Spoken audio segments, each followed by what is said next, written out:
প্রভাতের নীল আকাশ ধীরে ধীরে সোনালি আলোতে বদলাচ্ছে। জানালার পর্দা হালকা বাতাসে দোল খাচ্ছে। হালকা বাতাস, দূরে রাজানের ধ্বনি। প্রতিটি বছর রমজান আসে যেন আমাদের হৃদয়ের দরজায় নরমভাবে কড়া নাড়ে। শফিক শান্তভাবে সাহারির টেবিলের সামনে বসে আছে।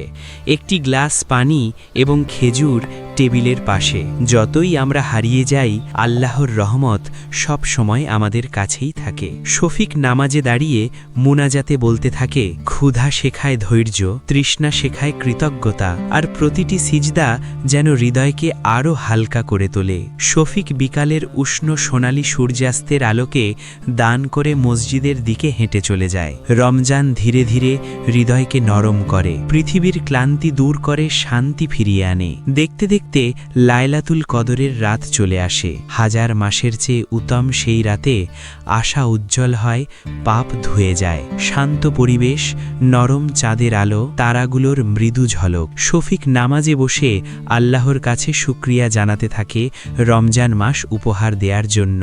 রমজান মানে শুধু মাস নয়, এটি ফিরে আসার এক সুযোগ সেই প্রভুর কাছে যিনি কখনো আমাদের অপেক্ষা থামাননি।